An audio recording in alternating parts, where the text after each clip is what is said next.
Today's topic, love is light. And of course, we've all heard God is love. We've also heard God is light, so obviously, love is light. God is love and light. You know, our mission, be love in the world. It's up here. We talk about it. We say it probably almost every Sunday. And after a while, if you look at it, doesn't it kind of seem comfortable? It's the yin kind of feeling like, yeah, love in the world, nurturing, you know, soft, cuddly, easy flowing. So I want to challenge us today. Just for today, I want you to think of light in the world. I want you to think of light up the world. See, light is a much more dynamic word. It's much more active than the way we usually think of love. So I want us to think of love and light as young, as masculine, as dynamic, as powerful, as bright, as creative. So I thought I would liven up our unity principles. Not a big deal, not a big deal here. See, I don't think, I mean, I got them right here. You can even look at them on the front of your bulletin. They're here. I don't think we really understand them. Myself included, by the way. And the tricky part is we don't even know that we don't understand them. We interpret the 5 unity principles based on our current state of consciousness or awareness. Now, I'm a pretty conscious guy. And I do a pretty good job of knowing and working these principles in my life. But let me tell you a little story. Yesterday morning, I'm in the bathroom and I'm shaving. And out pops a little mosquito. Now, I don't know where this guy came from. He obviously was a gift so that I would have this awareness. We don't have mosquitoes in our house. This little mosquito. Now, what's the first thought that came to my mind? Kill it! Now, you gotta remember, I'm a conscious person now. I'm a spiritual man. The first thought that came to my mind literally was, thou shalt not kill. But you know, the reason that came to mind was because I had a thought, kill this. Not consciously. I mean, I set all creatures free. The bugs, the spiders, the flies. I mean, I'll get them outside, that's fine. But because I had that awareness, thou shalt not kill, meant that I had a kill thought. Which meant that I have not yet totally internalized and am not yet living the first unity principle. And we say it every Sunday. You'd think I'd have it by now.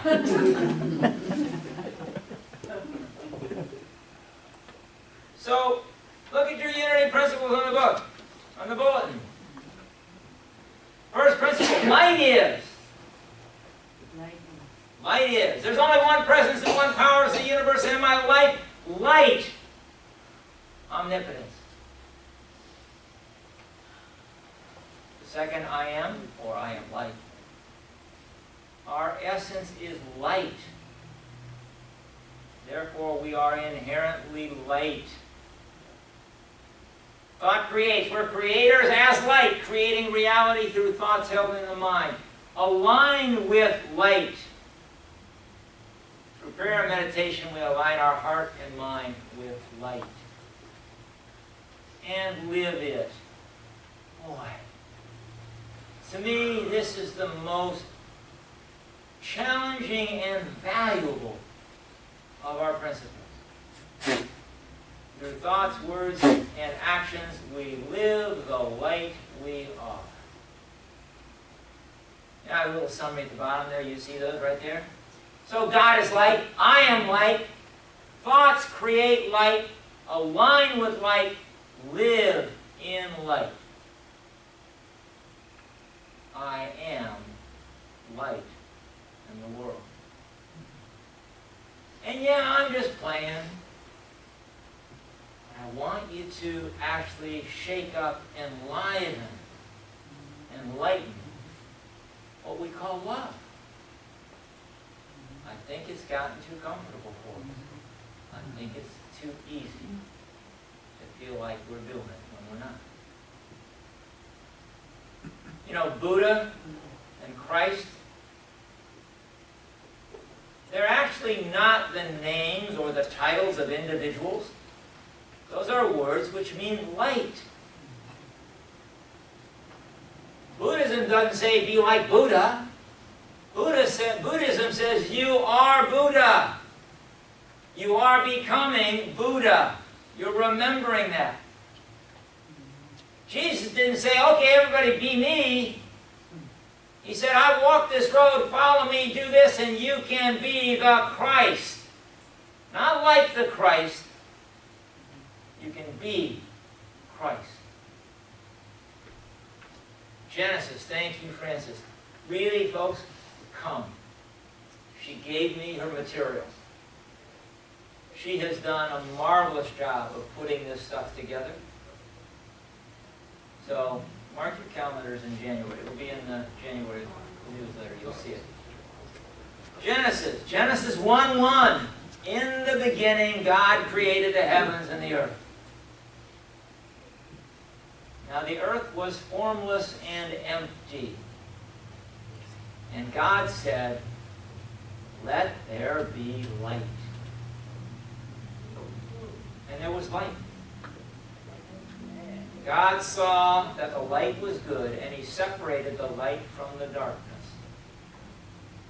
So it's all His fault we live in a world of duality.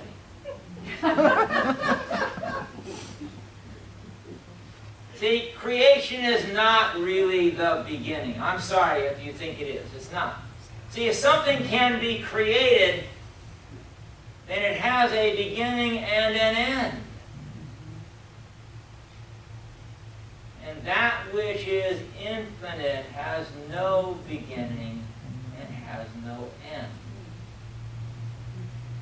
So creation, as we think of it, is really like the beginning of a manifestation, or the beginning of an era, or a time, or the beginning of a world. It's not the real beginning. There isn't one. I don't want to go there. It's a whole other day. But see, creation, including us, by the way, it's just objects, or a collection of objects.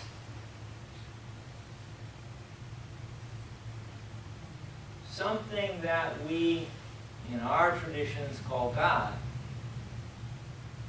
gives them light.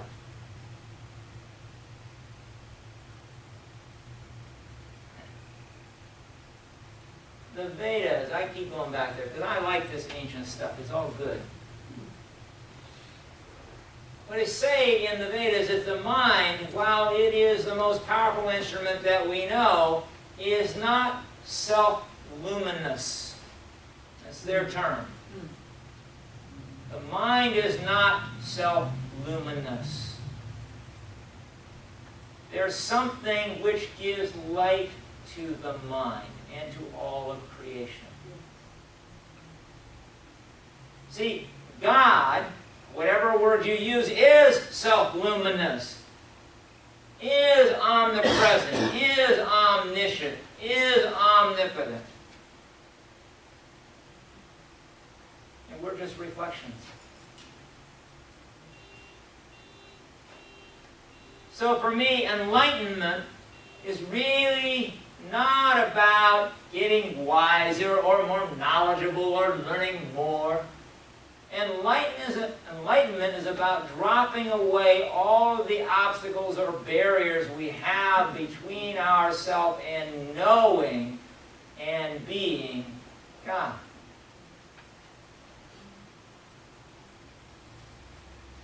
So it's a process of actually dropping away, letting go of, flushing down the cosmic toilet, everything we think we know, in exchange for knowing everything.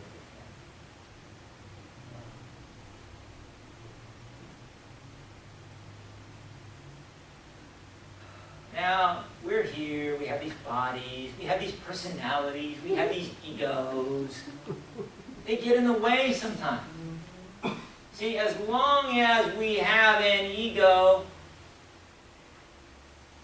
means as long as we see ourselves as a body, identify with the world in any way, we have a filter. We have a filter. It's like the slides in the slide projector. You guys remember those, right?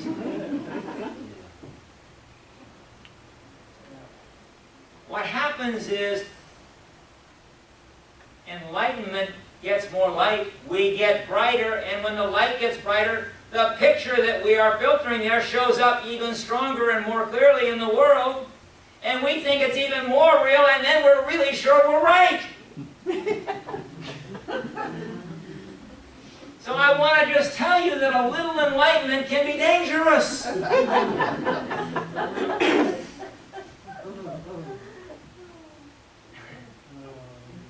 Until we can actually totally eliminate, give up, erase, let go of every single picture, every single slide that we have in there. Until we can let go of any need we have to be right, or let go of any thought that there is a right way. We're not going to be able to see the light. When we do let go of everything, when there is no slide in the projector, we have an experience of the light itself. That's what we're going for. And most of us, myself included, by the way, I talk to me. I don't talk out there to you. We're in this together. Most of us have been busy putting in prettier slides. But we still have something between us and the light. All right, age-old dilemma. Which came first, the chicken or the egg? It's important. See, it all depends upon what your point of view is, where you're looking at creation from. So if I look at the immortal chicken and egg, I see a chicken, I see an egg, I see a chicken, I see an egg, it's a chicken and an egg, and a chicken and an egg, and so on. You got it? Endless. So, in my religion, because I step into the timeline right here, I say, in the beginning, God created the chicken. And you, because you came in here, say, in the beginning, God created the egg. So is it possible that this God stuff we talk about is only the potential for a chicken with an egg inside?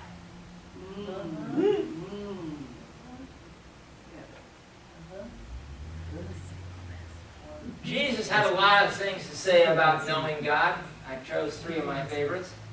He said, no man can see God but through the Son. In case you didn't get it yet, he's not talking about him. He's talking about the Son of God, because he knows we are it. That's what he came to teach us. He then said, he who has seen me has seen the Father. Again, he's not talking about himself. He's talking about who he really is. And I love this one because here he is. He's talking to his disciples, the people who know him best. And he says to them, if you knew me, you would at the same time know the Father.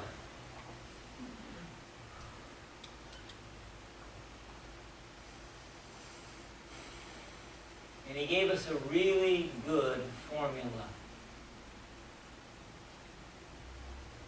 We call it the Great Commandment in the Christian tradition. Simplified, it says, love God and love your neighbor. he's really saying it's the same thing. But as long as you see God and your neighbor as separate things, love God and love your neighbor. See, again, I want to come back. Light. Light is the activating principle in all of creation. So it's the fifth unity principle. It's do it. Do something. Take action. There's a quote that I read in a really cool book, and it's not attributed to anybody famous. It's actually a quote that somebody heard from a monk who was living off in the forest in India somewhere. A very wise monk. And he said, "It is better to become than to believe." It is better to become than to believe. That's what the fifth unity principle is all about. Becoming what we believe. Yeah, I'll skip that. You'll get that later. You know, it's all I'll tell you. There's no secrets. I just didn't want to read it all.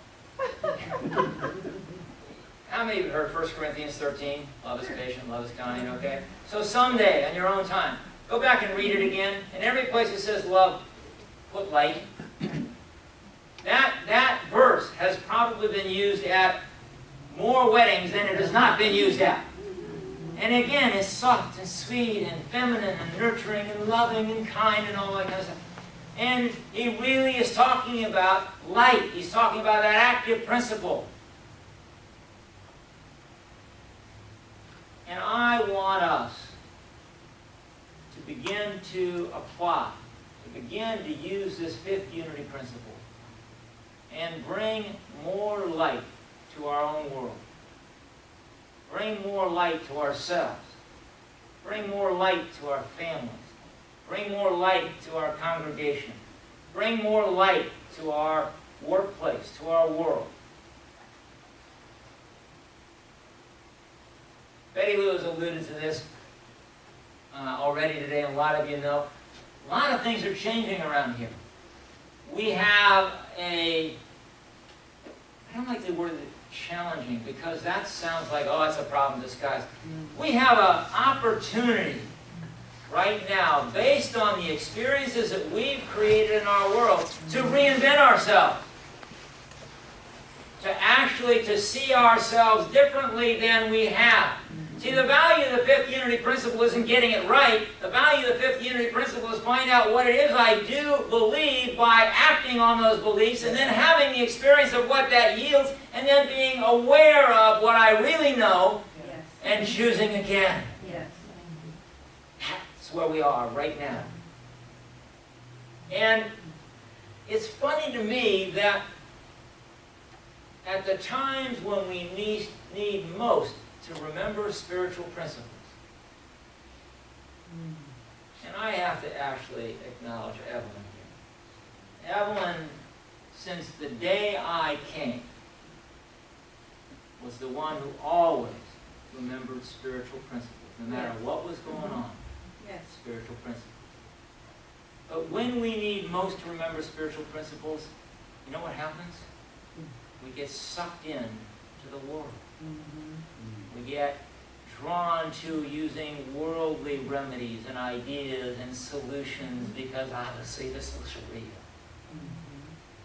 So I want to share with you a story that I know you have heard. Actually, a lot of you have heard. But I want you to listen to it in a different way. Actually, how many people have heard the story of the rabbi's gift? Oh, good. Oh, good. Not many hands. Okay. So I'm going to share with you a story that you've not heard before. And I want you to apply this to you, to your family, to unity. Rabbi's Gift. It's a story that's written in the front of a book by M. Scott Peck. And it's called From a Different Drum. So I'm going to just read it straight out. There's a story, perhaps a myth, typical of mythical stories. It has many versions. Also typical, the source of the version I am about to tell is obscure. I cannot remember whether I heard it or read it or where or when. Furthermore, I do not even know the distortions I myself may have made in it. All I know for certain is that this version came to me with a title. It is called The Rabbi's Gift. The story concerns a monastery that had fallen upon hard times. Once a great order, as a result of waves of anti-monastic persecution in the 17th and 18th centuries and the rise of secularism in the 19th, all its branch houses were lost, and it had become decimated to the extent that there were only 5 monks left in the decaying mother house. Abbot and 4 others, all over 70 years in age. By the way, does it sound a little like Unity 7 years ago? I mean, there are some people here who were there then, real close. We had 12. Okay? Clearly, it was a dying order. In the deep woods surrounding the monastery, there was a little hut that a rabbi from a nearby town occasionally used for a hermitage. Through their many years of prayer and contemplation, the old monks had become a bit psychic, so they could always sense when the rabbi was in the hermitage. Ah, the rabbi's in the woods again. Now, as he agonized over the imminent death of his order, it occurred to the abbot at one such time to visit the hermitage and ask the rabbi if by some possible chance he could offer any advice that might save the monastery. Excuse me, this touches me, because I heard it. Stay tuned. The rabbi welcomed the abbot at his hut. But when the abbot explained the purpose of his visit, the rabbi could only commiserate with him. "I know how it is," he exclaimed. "The spirit has gone out of the people. It's the same in my town. Almost no one comes to the synagogue anymore." So the old abbot and the old rabbi wept together. They read parts of the Torah and quietly spoke of deep things. The time came when the abbot had to leave. They embraced each other. "It has been a wonderful thing that we should meet after all these years," the abbot said. "But I have still failed in my purpose for coming here. Is there nothing you can tell me, no piece of advice you can give me that would help me save my dying order?" "No, I'm sorry," the rabbi said. "I have no advice to give. The only thing I can tell you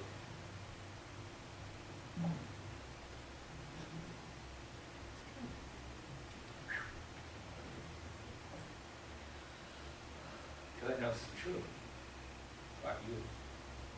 The only thing I can tell you is that the Messiah is one of you." Okay. That's good. So, when the abbot returned to the monastery, his fellow monks gathered around him and asked, "Well, what did the rabbi say?" "He couldn't help," the abbot answered.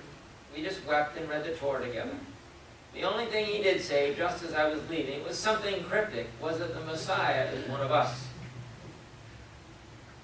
I don't know what he meant. Well, in the days and weeks and months that followed, the old monks pondered this and wondered, "Why can I do this?"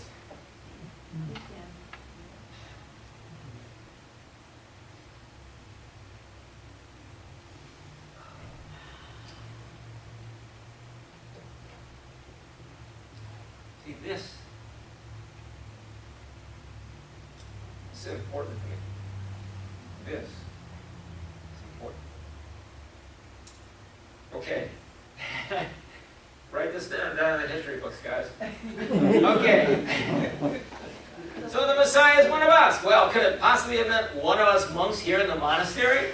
Well, if that's the case, which one? Do you suppose he meant the abbot? Oh, yes, if it meant anyone, he probably meant Father Abbot. He's been our leader for more than a generation. On the other hand, he might have meant Brother Thomas. Certainly, Brother Thomas is a holy man. Everyone knows that Thomas is a man of light. Well, certainly, he couldn't have meant Brother Eldred. Oh, Eldred gets so crotchety at times. But come to think of it, even though he's a thorn in people's side, when you look back on it, Eldred is virtually always right. Often very right. Well, maybe the rabbi did mean Brother Eldred. But surely not Brother Philip. Boy, Philip is so passive, a real nobody. But then, almost mysteriously, he has a gift of being there just when you need him. He just magically appears by your side. Well, maybe Philip is the Messiah. Of course, the rabbi didn't mean me. He couldn't possibly have meant me. I'm just an ordinary person. Yet, supposing he did. Supposing I am the Messiah.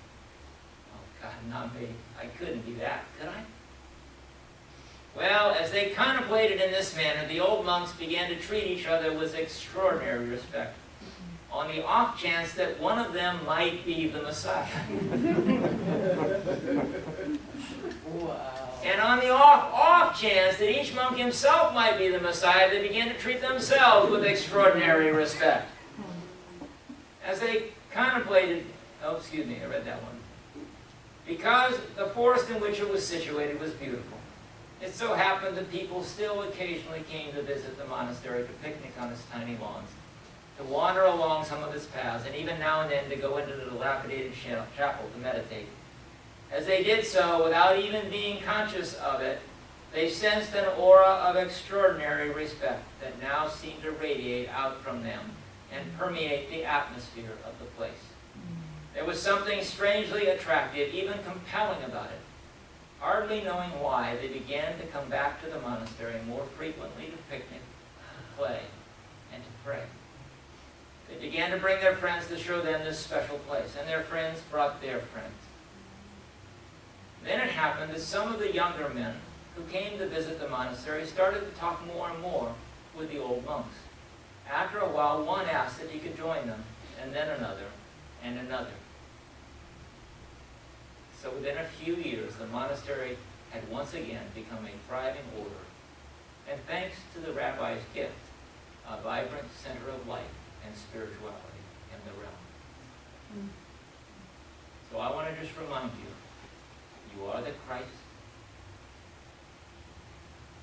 So shine your